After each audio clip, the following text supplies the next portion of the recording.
Smartphone और computer जैसे digital डिवाइसों के ज्यादा इस्तेमाल का तंत्रिका तंत्र और खासकर याददाश्त पर बुरा असर पड़ता है। इसे डिजिटल डिमेंशिया कहते हैं। अमूमन डिमेंशिया की बीमारी बुजुर्गों को होती है, लेकिन डिजिटल डिवाइस के बहुत ज्यादा इस्तेमाल की वजह से ये बीमारी युवाओं में भी दिख रही है। डिजिटल डिवाइसों की आदत दिमागी सेहत के लिए भारी खतरा है। पहली बार डिजिटल डिमेंशिया नाम का इस्तेमाल 2012 में जर्मन न्यूरोलॉजिस्ट मैनफ्रेड स्पिट्जर ने किया था। See, the excess digital application, digital use itself is a recent phenomenon. And there are not many studies which have actually looked at on a long-term basis and say that it is directly contributing to risk of dementia. Okay,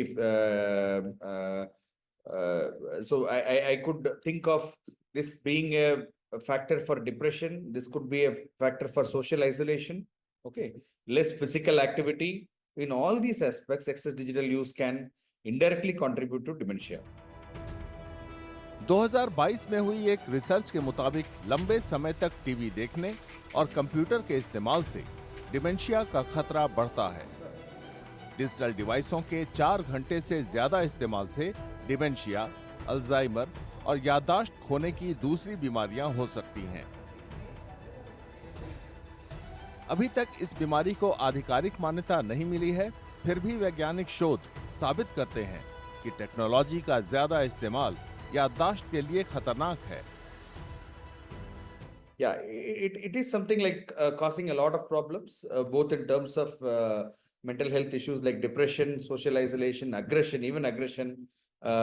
People who have excessive dependence on video games, it can actually affect relationship within the family as well as other interpersonal relationship in the context of school or his friendships. Everything can be affected.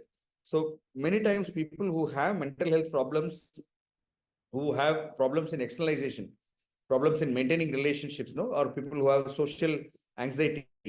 So these people, they become more comfortable living in this technology addiction.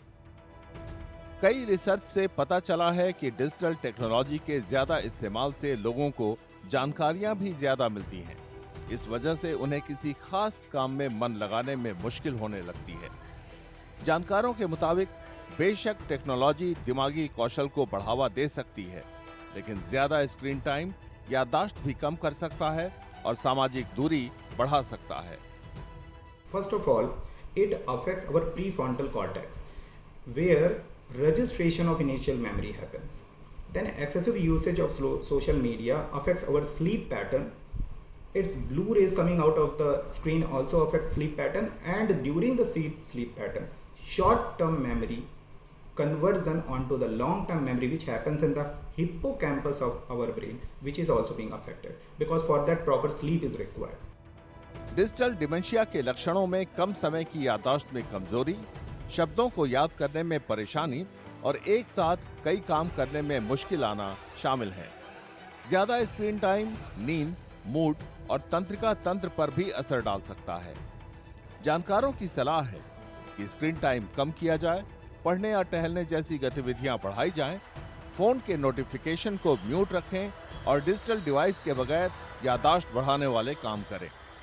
इन आदतों के साथ तकनीक का इस्तेमाल मिलाने से दिमागी सेहत तंदुरुस्त रह सकती है।